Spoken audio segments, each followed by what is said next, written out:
Scripture reading. A reading from the book of Judges, chapters 3 and 4. Chapter 3. Now, these are the nations that the Lord left to test all those in Israel who had no experience of any war in Canaan. The 5 lords of the Philistines, and all the Canaanites, and the Sidonians, and the Hivites who lived on Mount Lebanon, from Mount Baal-Hamon as far as Lebo-Hamath. They were for the testing of Israel, to know whether Israel would obey the commandments of the Lord, which he commanded their ancestors by Moses. So the Israelites lived among the Canaanites, the Hittites, the Amorites, the Perizzites, the Hivites, and the Jebusites. And they took their daughters as wives for themselves, and their own daughters they gave to their sons, and they worshipped their gods. The Israelites did what was evil in the sight of the Lord, forgetting the Lord their God, and worshipping the Baals and the Asherahs. Therefore, the anger of the Lord was kindled against Israel, and he sold them into the hand of King Cushan-Rishathaim of Aram-Naharaim. And the Israelites served Cushan-Rishathaim 8 years. But when the Israelites cried out to the Lord raised up a deliverer for the Israelites, who delivered them, Othniel, son of Kenaz, Caleb's younger brother. The Spirit of the Lord came upon him, and he judged Israel. He went out to war, and the Lord gave King Cushan-Rishathaim of Aram into his hand, and his hand prevailed over Cushan-Rishathaim. So the land had rest for 40 years. Then Othniel, son of Kenaz, died. The Israelites again did what was evil in the sight of the Lord, and the Lord strengthened King Eglon of Moab against Israel, because they had done what was evil in the sight of the Lord. In alliance with the Ammonites and the Amalekites, he went and defeated Israel, and they took possession of the city of palms. So the Israelites served King Eglon of Moab 18 years. But when the Israelites cried out to the Lord raised up for them a deliverer, Ehud, son of Gera the Benjaminite, a left-handed man. The Israelites sent tribute by him to King Eglon of Moab. Ehud made for himself a sword with 2 edges, a cubit in length, and he fastened it on his right thigh under his clothes. Then he presented the tribute to King Eglon of Moab. Now Eglon was a very fat man. When Ehud had finished presenting the tribute, he sent the people who carried the tribute on their way. But he himself turned back at the sculptured stones near Gilgal and said, "I have a secret message for you, O king." So the king said, "Silence," and all his attendants went out from his presence.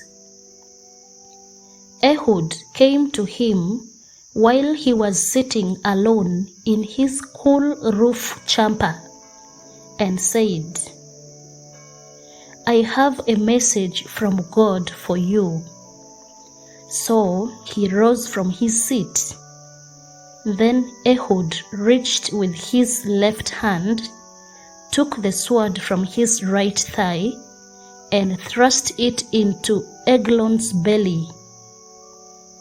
The hilt also went in after the blade, and the fat closed over the blade, for he did not draw the sword out of his belly, and the dart came out.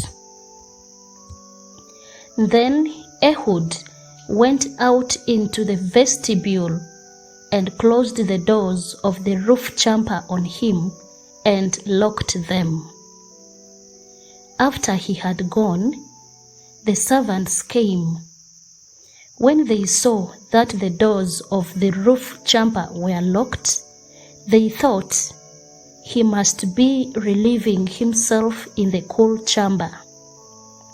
So they waited until they were embarrassed. When he still did not open the doors of the roof chamber, they took the key and opened them. There was their Lord lying dead on the floor. Ehud escaped while they delayed, and passed beyond the sculptured stones, and escaped to Seirah. When he arrived, he sounded the trumpet in the hill country of Ephraim, and the Israelites went down with him from the hill country, having him at their head. He said to them, "Follow after me, for the Lord has given your enemies, the Moabites, into your hand."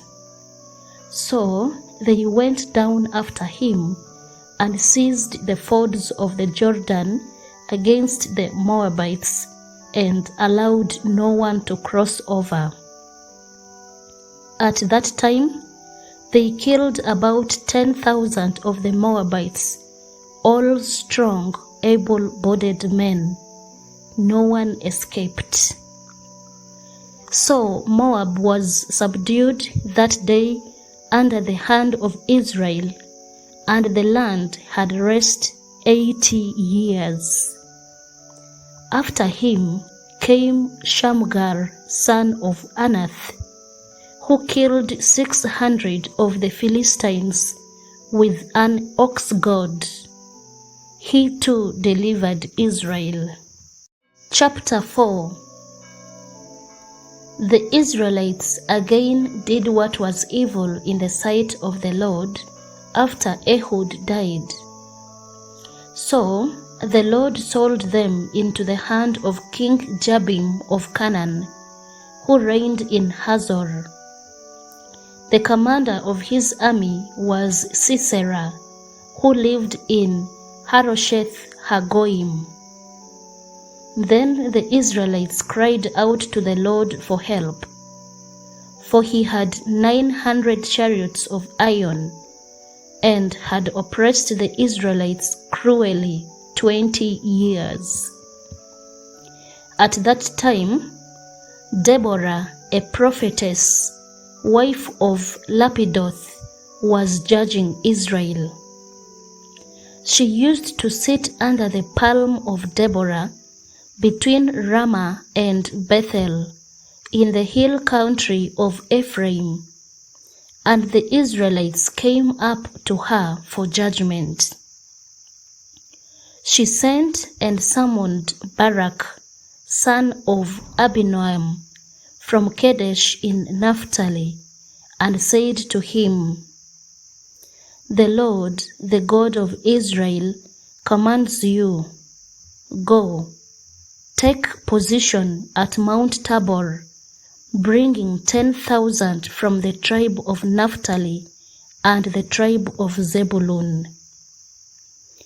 I will draw out Sisera, the general of Jabin's army, to meet you by the Wadi Kishon with his chariots and his troops, and I will give him into your hand." Barak said to her, "If you will go with me, I will go. But if you will not go with me, I will not go." And she said, "I will surely go with you. Nevertheless, the road on which you are going will not lead to your glory, for the Lord will sell Sisera into the hand of a woman." Then Deborah got up and went with Barak to Kadesh. Barak summoned Zebulun and Naphtali to Kadesh, and 10,000 warriors went up behind him, and Deborah went up with him.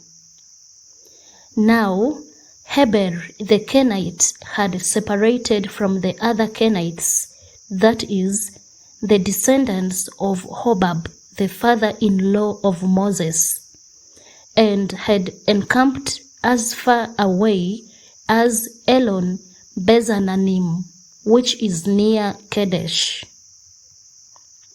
When Sisera was told that Barak, son of Abinoam, had gone up to Mount Tabor, Sisera called out all his chariots, 900 chariots of iron, and all the troops who were with him, from Harosheth Hagoyim to the Wadi Kishon.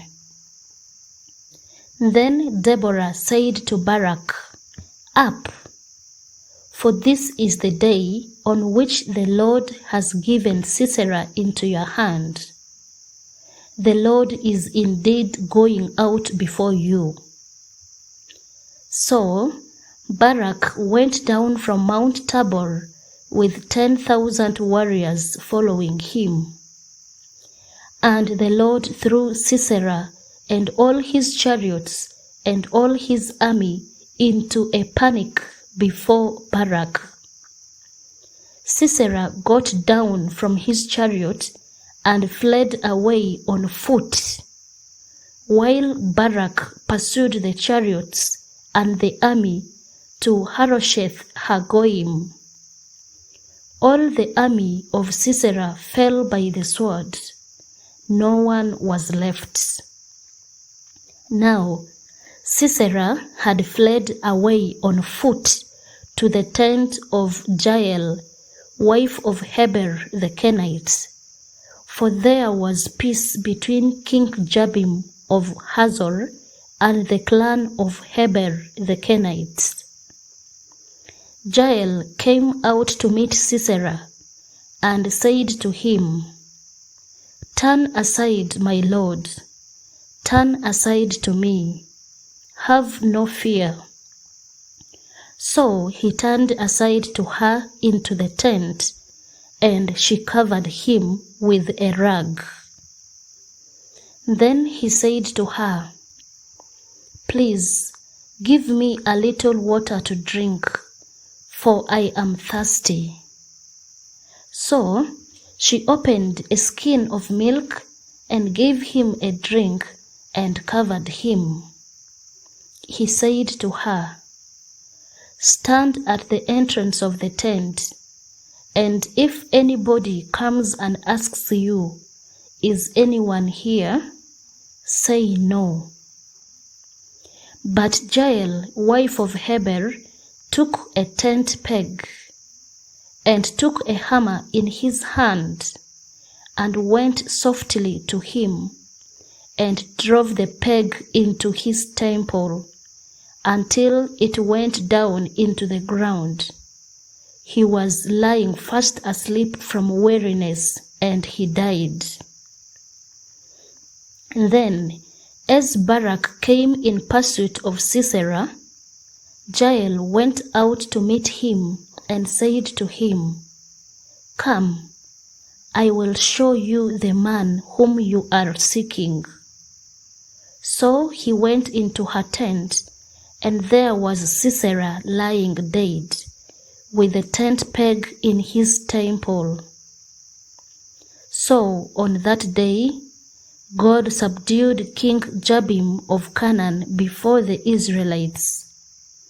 Then the hand of the Israelites bore harder and harder on King Jabin of Canaan, until they destroyed King Jabin of Canaan.